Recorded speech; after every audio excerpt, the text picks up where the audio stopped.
Hello दोस्तों। मैं English tutor Murari गिरी आप सभी का स्वागत है आपके अपने यूट्यूब चैनल सीखो इंग्लिश पे।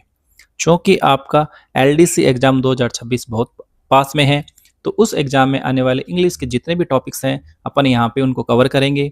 यकीन मानिए ये 10 से 15 मिनट के आने वाले वीडियो को अगर आपने ध्यान से देख लिया तो अगले 5 से 6 दिनों में एलडीसी एग्ज़ाम में इंग्लिश सब्जेक्ट से जितने भी क्वेश्चन आने वाले हैं वो सारे सवाल आपके सही होने वाले हैं। आज हम उसके पहले टॉपिक पैसिव वॉइस के ऊपर बात करेंगे। तो सीधी बात करेंगे, बकवास की कोई बात नहीं करते हुए सीधे चलते हैं प्रीवियस ईयर के क्वेश्चंस पे। आपको पैसिव वॉइस करने के लिए बस एक ही बात का ध्यान रखना है। आपको एक तो एक्टिव वॉइस से पैसिव वॉइस बनाते समय कभी भी टेंस परिवर्तन नहीं करना है, और दूसरा आपको क्या यूज करनी है, बी प्लस वर्ब की थर्ड फॉर्म यूज में लेनी है। ये आज यूज में लेना है बी प्लस वर्ब की थर्ड फॉर्म। अब ये क्या है, कैसे काम करता है, चलो आइए देखते हैं। जब भी एक्टिव वॉइस से पैसिव वॉइस बनाते हैं तो आपको एक एक्टिव वॉइस का वाक्य दिया होता है जिसमें सब्जेक्ट, फिर वर्ब, फिर ऑब्जेक्ट दिया होता है। अपन बेसिक रूल्स हैं, सबको पता है। सब्जेक्ट को ऑब्जेक्ट की जगह, ऑब्जेक्ट को सब्जेक्ट की जगह रख देते हैं और बीच में रखते हैं बी प्लस वर्ब की थर्ड फॉर्म। ये बी प्लस वर्ब की थर्ड फॉर्म ही की पॉइंट है, इससे आपका आंसर विद इन 2 से 3 सेकेंड्स में हो जाएगा। अब ये बी प्लस वर्ब की थर्ड फॉर्म क्या है, देखिए। बी की 8 फॉर्म्स होती हैं, is, am, are, was, were, be, being और बीन। ये 8 फॉर्म होती है। जब भी कोई भी वाक्य आपको एक्टिव वॉइस का दिया होता है तो वो होती है या तो प्रेजेंट टेंस में दिया होगा, या पास्ट टेंस में, या फ्यूचर टेंस में। तो यदि वाक्य एक्टिव वॉइस का आपको प्रेजेंट टेंस में दिया है तो आपको इज, एम, आर इसी 3 बी की एक फॉर्म में से बी की फॉर्म लगानी है। यदि आपको सब्जेक्ट सिंगुलर दिया है तो बी की फॉर्म इज लगा देंगे, यदि प्लूरल दिया है तो आर लगा देंगे, यदि सब्जेक्ट आई दिया है तो एम लगा देंगे। इसी तरह से यदि वाक्य पास्ट का दिया हो और सब्जेक्ट सिंगुलर हो तो वोज लगा देंगे, सब्जेक्ट प्लूरल हो तो वर लगा देंगे। और यदि आपको फ्यूचर सिंपल का वाक्य दिया हो जिसमें विल सेल आता हो तो अपन क्या लगा देंगे, बी की फॉर्म बी, बीई। अब बच गया बीइंग और बीन। तो कोई भी टेंस का वाक्य हो, यदि वो कंटिन्यूअस हो, आईएनजी वाले वाक्य हो, जैसे I am playing, she is going, इस टाइप के वाक्य हो तो आप बी के रूप में लगा देंगे बीइंग, बीईआईएनजी, बीइंग। इसी तरीके से जब कोई भी टेंस का वाक्य यदि परफेक्ट का हो, यानी has, have, had plus verb की थर्ड फॉर्म का हो तो अपन बी के रूप में लगा देंगे बीन।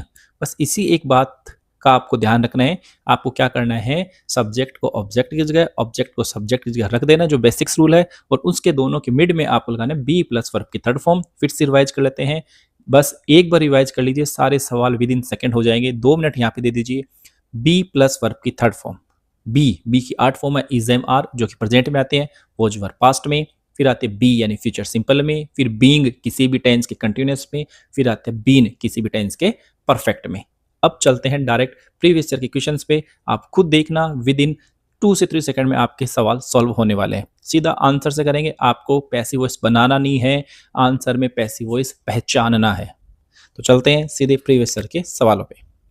देखिए, अब आ गए हैं हम डायरेक्ट प्रीवियस ईयर के सवालों पे। डायरेक्ट आपको कुछ नहीं करना है, बस आपको पर्सन देखना है, क्वेश्चन देखना है कौन से टेंस का है। जिस भी टेंस का हो, प्रेजेंट का हो तो इज, एम, आर बी की फॉर्म लगा देंगे, पास्ट का हो तो वोज, वर लगा देंगे, फ्यूचर का हो तो केवल बी के रूप में बी ही लगा देंगे, कोई भी टेंस का कंटिन्यूअस हो तो बीइंग लगा देंगे। इसी तरीके से कोई भी टेंस का अगर परफेक्ट का हो, यानी जिसमें हैज या हैव या हैड में से कोई एक प्लस वर्ब की थर्ड फॉर्म आती हो तो उसमें बी की जगह बीन लगा देंगे। सीधा सवाल देखेंगे, सीधा ऑप्शंस देखेंगे, आंसर एकदम से आपके सही हो जाएंगे। देखिए एकदम से पहले क्वेश्चन पे, the gardener watered the plants, जो कि आया है हाई कोर्ट एलडीसी 2012 में। सीधा पहचानना का तरीका कि कौन से टेंस का है, आप फोकस करेंगे वर्ब पे। वर्ब है इसकी वाटर्ड। जब भी वर्ब की सेकंड फॉर्म आती है, आपको पता होता है पास्ट टेंस का वाक्य होता है, तो पास्ट टेंस का वाक्य यानी बी की फॉर्म आएगी वोज या वर। यदि अब आपका सब्जेक्ट सिंगुलर है तो वोज, और सब्जेक्ट प्लूरल है तो वर। यहाँ पे द प्लांट्स ऑब्जेक्ट है जो कि जाएगा पैसिव वॉइस में बनाते समय सब्जेक्ट की जगह पे। आपको ये पहला सवाल है इसलिए थोड़ा डिटेल से बता रहा हूँ, उसके बाद में एकदम फास्ट क्विक रिवीजन में चलेंगे। यहाँ पे द गार्डनर है सब्जेक्ट, वाटर्ड है वर्ब की form second form, the plants है ऑब्जेक्ट। अब पैसिव बनाना है तो ऑब्जेक्ट को रखेंगे सब्जेक्ट की जगह, जो कि आ गया द प्लांट्स, जो कि है प्लूरल। अब वर्ब है वर्ब की सेकंड फॉर्म, तो बी की फॉर्म लेनी है वोज या वर्ब में से। चूंकि आपका सब्जेक्ट द प्लांट्स प्लूरल है तो बी की फॉर्म आ गई वर्ब। फिर आ गई वर्ब की थर्ड फॉर्म वाटर्ड, जो कि है वाटर्ड ही होती है, जिसका अर्थ होता है पानी देना, वो रख दिया। उसके बाद में ऑब्जेक्ट आ गया बाई के साथ में the gardener, by the gardener. तो जिस भी वाक्य में आपका क्या हो, वर वाटर्ड हो, वो अपना आंसर हो जाएगा। आप नेक्स्ट क्वेश्चन से ऐसे पहचाना सीधा बी की फॉर्म, वर वाटर्ड। देखिए पहला ऑप्शन जिसमें दिया आर वाटर्ड, नहीं आर तो किस में आएगा, प्रेजेंट में, तो ये नहीं हो सकता। दूसरा है वर वाटर्ड, बिल्कुल ये आंसर है, क्योंकि अपने को क्या करना है, बी की फॉर्म रखनी है जो कि है वर, तो उसके आगे लिखना है थर्ड फॉर्म वाटर्ड, तो वर वाटर्ड अपना आंसर हो गया। ऑप्शन सी भी चेक करते हैं, ये क्यों नहीं हुआ। इसमें आया बीन वाटर्ड, बीन कोई वर्ब की इसमें उपयोग नहीं होगी क्योंकि वाक्य है पास्ट का, तो बीन तो आता है परफेक्ट में। चौथा ऑप्शन है बीइंग, बीइंग भी यूज नहीं होगी बी के रूप में, क्योंकि बी की फॉर्म का यूज करना है पास्ट के जो कि वॉज या वर, तो वर यहाँ पे अपने सब्जेक्ट अनुसार आ गया, प्लूरल था क्योंकि, और बीइंग आती है कंटिन्यूस में। तो आपने देखा सारे ऑप्शंस, पहला क्यों नहीं आया आर, क्योंकि प्रेजेंट की बी की फॉर्म है, वर पास्ट की है जो अपना उत्तर है, बीन जो कि परफेक्ट की है, वाक्य एक्टिव वॉइस का परफेक्ट में नहीं है, बीइंग जो कि कंटिन्यूस का है, वाक्य अपना कंटिन्यूस नहीं है।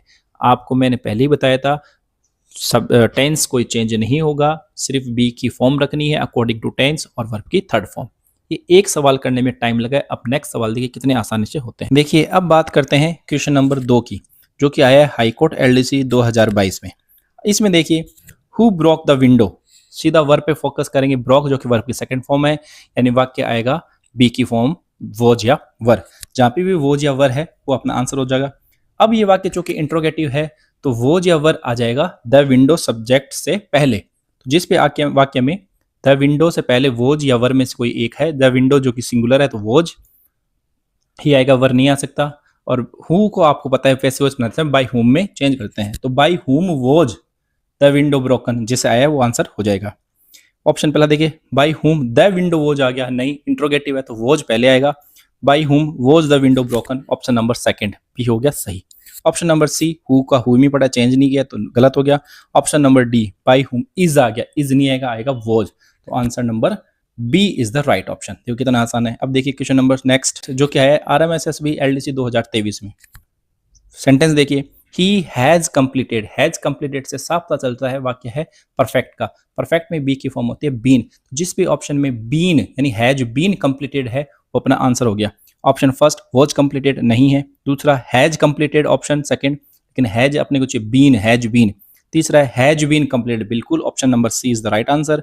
ऑप्शन 4 भी चेक करेंगे, इज कंप्लीटेड नहीं, परफेक्ट में आती है बीन की फॉर्म, तो ऑप्शन ऑप्शन सी आपका आंसर हो गया सही, the project has been completed by him. तो क्वेश्चन थर्ड का आंसर हो गया has been completed by him. देखिए कितना आसान है। क्वेश्चन नंबर नेक्स्ट पे है, देखिए 4 पे जो कि आया है RMSSB LDC 2024 में, they were cleaning the room, continuous tense, cleaning ING आ गया, यानी आपको बी की फॉर्म लगानी है बीइंग, तो वोज बीइंग जिसमें आ जाएगा, क्योंकि द रूम है सिंगुलर, तो वोज बीइंग लगानी है, तो वोज बीइंग क्लीन्ड जिसमें आगे वो आंसर हो गया। Option number A was cleaned है, नहीं बीइंग चाहिए बीच में। Option number B was being cleaned बिल्कुल हो सकता है। Option number C were being cleaned by them, बिल्कुल ये भी हो सकता है। Option number 4 they had been cleaned by them, नहीं ये तो नहीं हो सकता, हैड बीन नहीं आ सकता, आप कीजिए बीइंग। अब देखिए ऑप्शन बी और सी में, चूंकि द रूम अगर सिंगुलर है तो वो आ जाएगा, प्लूरल है तो वर आ जाएगा। अब द रूम सिंगुलर होता है तो option number B is the right answer, क्योंकि was being cleaned, the room है सिंगुलर, तो क्या आ गया वोज बीइंग क्लीन्ड। कितना आसान है। क्वेश्चन नंबर 4 का आंसर हो गया B, the room was being cleaned by them. Next question देखिए जो कि क्वेश्चन नंबर 5 जो क्या है RMSSB LDC 2023 में। अब ये क्या है, प्लीज हेल्प द नीडी, ये है इंपेरेटिव वाक्य। जब भी किसी वाक्य में आपको रिक्वेस्ट दिखाई दे, कमांड दिखाई दे, ऑर्डर दिखाई दे, फॉरबिडन यानी निषेध, मना दिखाई दे, तो वो वाक्य होता है इंपेरेटिव वाक्य। ऐसे वाक्य को 2 तरीके से बनाया जाता है, या तो लेट से, या बनाया जाता है जिस भी वाक्य को आपको जिस टाइप का दिया है उसके यू आर, ऑर्डर्ड दिया है तो ऑर्डर्ड टू, रिक्वेस्ट दिया है तो रिक्वेस्टेड टू, एडवाइस दिया है तो एडवाइज टू, सजेशन दिया तो suggestion to, you are suggested to, you are ordered to, you are requested to, you are commanded to, ऐसे बना दिया जाता है। या बना दिया जाता है लेट सबसे पहले लगाते हैं, फिर वाक्य का जो ऑब्जेक्ट दिया है उसको आगे लिखते हैं, फिर बी की फॉर्म रखते हैं बी, और फिर लगाते हैं थर्ड फॉर्म, यानी पैटर्न बनता है late plus object plus BEB plus verb की थर्ड फॉर्म। इस 2 टाइप से वाक्य बन सकते हैं। अब देखते हैं इसमें क्या है, प्लीज, प्लीज से पहले देता है रिक्वेस्ट कर रखा है, तो वाक्य में you are requested to help the needy है, वो आंसर हो जाएगा। प्लीज, काइंडली जैसे वर्ड हट जाते हैं पैसिव वॉइस बनाते समय, ये आपको थोड़ा सा प्रैक्टिस से आ जाएगा। तो पहला ऑप्शन है यू आर ऑर्डर्ड, ऑर्डर नहीं दिया, रिक्वेस्ट की गई है। दूसरा द नीडी शुड, शुड जैसा कोई वाक्य में नहीं दिया तो ऐड नहीं करना एक्स्ट्रा में, खुद भी कुछ भी हो सकता है परंतु ऐड नहीं करना जब तक ऑप्शन है अपने पास right answer. Option C you are requested to help the needy, बिल्कुल ये एकदम राइट आंसर कि आपको रिक्वेस्ट की जा रही है, आपको हेल्प मदद, गरीबों की मदद करनी चाहिए। Option D let the needy B help, ये आंसर नहीं हो सकता क्योंकि ऑप्शन सी इससे ज्यादा आंसर अपने पास सही पड़ा है, तो you are requested to help the needy ज्यादा राइट आंसर है, तो option C is the right answer. अब चलते हैं नेक्स्ट क्वेश्चन पे जो कि क्वेश्चन नंबर 6 जो कि आया है हाई कोर्ट एलडीसी 2022 में। देखिए the teacher will teach us a new lesson, will shall आ गया यानी विल सेल यानी फ्यूचर का वाक्य आ गया, फ्यूचर में बी की फॉर्म लगा देंगे बी ई ही, बी की फॉर्म लगा देंगे बी खुद ही। तो जिस भी वाक्य में बी प्लस टॉट आ रखा है, बी या शैल टॉट आ रखा है बी के साथ टॉट आ रखा है वर्ब थर्ड में, वो अपना आंसर हो जाएगा सही। अब देखिए पहला option A lesson will be taught, बिल्कुल ऑप्शन हो सकता है ये। दूसरा option A new lesson would be taught, नहीं वुड नहीं करना है, विल या शैल में से रखना है, वुड तो चला जाएगा पास्ट में चेंज नहीं करना है, तो ऑप्शन बी नहीं हो सकता है। Option C we shall be taught, बिल्कुल शैल भी आ सकता है, समटाइम्स कभी कभी विल आता है कभी भी शैल आता है, लेकिन ध्यान रखना है बी प्लस वर्ब की थर्ड फॉर्म जो कि है बी टॉट ऑप्शन ए में और ऑप्शन सी में, दोनों में है, तो बोथ बी ए एंड सी आपका हो जाएगा राइट आंसर। तो इस क्वेश्चन का राइट आंसर हो गया option D both A and C. कितना आसान है, within 2 and 3 seconds you will you will correct all the answer within 2 and 3 seconds. Trust me, it is very worthy and trustful tricks. If you will apply in your examination then you will get higher marks, trust me. okay, चलते हैं next question पे। देखिए जो क्या है high court LDC 2022 में question number 7, somebody has stolen my watch, has stolen, सीधा देखना है वर्ब पे आपको, हैज स्टोलन पता है आपको, हैज या हैव या हैड के साथ अगर वर्ब की थर्ड फॉर्म आती है तो वो परफेक्ट टेंस का वाक्य हो जाता है। चूंकि परफेक्ट में आपको पता है बी की फॉर्म लगानी बीन, तो जिस भी वाक्य में हैज बीन स्टोलन आया वो अपने आंसर हो जाएगा, क्योंकि माई वॉच क्या है सिंगुलर, तो सिंगुलर साथ क्या आ जाएगा हैज आएगा ना कि हैव। और हैड क्यों नहीं आएगा, क्योंकि वाक्य परफेक्ट का चल रहा है, प्रेजेंट परफेक्ट का हैज आया है, तो आंसर में भी हैज आ जाएगा, हैड नहीं आएगा। तो my watch has been stolen वो अपना ऑप्शन हो जाएगा, आंसर हो जाएगा। पहला ऑप्शन देखिए माई वॉच वॉज स्टोलन, नहीं वॉज तो आता है पास्ट में, वॉज या वर, ये तो परफेक्ट का है तो हैज या हैव आएगा। अगर ये पास्ट परफेक्ट होता तो हैड भी आ सकता था, लेकिन है प्रेजेंट परफेक्ट तो क्या आएगा हैज या हैव प्लस वर्ब की थर्ड फॉर्म में से कोई एक। तो माई वॉच सिंगुलर है तो क्या जाएगा हैज स्टोलन। दूसरा है हैज बीन स्टोलन, बिल्कुल बी की फॉर्म परफेक्ट में लगाते हैं बीन, तो has been stolen. Option C has stolen, नहीं केवल हैज स्टोलन नहीं रख सकते, has been stolen passive voice बना रहे हैं। थर्ड है my watch had been, had नहीं रखना है, हैड तो पास्ट परफेक्ट में रखते हैं, ये तो प्रेजेंट परफेक्ट में, टेंस परिवर्तन एक्टिव से पैसिव वॉइस बनाते समय कभी भी नहीं होता, इस बात का आपको ध्यान रखना है। तो option B is the right answer. Next पे चलते हैं, डोंट इंसल्ट द पुअर, फिर से इंपेरेटिव वाक्य आ गया जो कि आया है RS MSSB LDC 2021 में। डोंट इंसल्ट द पुअर, अब ये या बन सकता है you are forbidden to insult the poor, या बन सकता है you are advised to not insult the poor, या बन सकता है the poor should not be insulted, या बन सकता है let not the poor be insulted. सभी तरीके से बन सकता है, इसलिए इसका ऑप्शन हो गया डी ऑल ऑफ दीज, क्योंकि वाक्य ही इस तरीके से एडवाइज भी दी जा सकती है, इसमें सजेशन यानी शुड भी दिया जा सकता है, और लेट से बनता ही मैंने आपको बताया था इंपरेटिव वाक्य 4 टाइप से बनते हैं, लेट से बनते हैं, एडवाइज्ड हो तो एडवाइज से बनते हैं, अगर शुड का भाव तो शुड से बन सकते हैं, यानी चाहिए का अर्थ हो मॉरल ड्यूटी दिखाता हो, एडवाइज यानी सलाह दिखाता हो, और नॉट का वाक्य है तो फॉरबिडन यानी मना करने से भी ये बन सकता है। ये वाक्य ऑप्शन अगर ई ये होता you are forbidden to insult the poor, तो भी इसका आंसर हो जाता है ABCDE, 5 हो जाते हैं। तो ये सारे तरीके से बन सकता है, इसलिए इसका ऑप्शन हो गया option number D all of these. अब देखिए question number 9, she is singing a song जो क्या है RS MSSB LDC 2024 में। सी द वर्ब देखिए सिंगिंग, इज सिंगिंग यानी प्रेजेंट कंटिन्यूअस, कंटिन्यूअस में तो बी की फॉर्म लगाते हैं बीइंग, तो जिस भी आंसर में इज बीइंग और सिंगिंग की थर्ड फॉर्म होती है संग, तो इज बीइंग संग जिसमें भी है वो अपना आंसर हो गया। पहला देखिए इज संग नहीं, दूसरा ऑप्शन देखिए इज बीइंग संग, बिल्कुल इज द राइट आंसर। तीसरा देखिए वोज बीइंग नहीं, इज बीइंग। चौथा देखिए हैज बीन, बीन नहीं आता, बीन तो परफेक्ट में आता है, कितनी बार बताओगे सर आप, हैज तो आता है परफेक्ट में, तो इसका आंसर हो गया इज बीइंग। वॉज बीइंग क्यों नहीं हुआ, क्योंकि वाक्य प्रेजेंट का है, एक्टिव वॉइस का वाक्य इज बीइंग, इज सिंगिंग ये सॉन्ग दे रखा है, इसलिए आंसर में भी क्या जाएगा इज बीइंग संग आ जाएगा।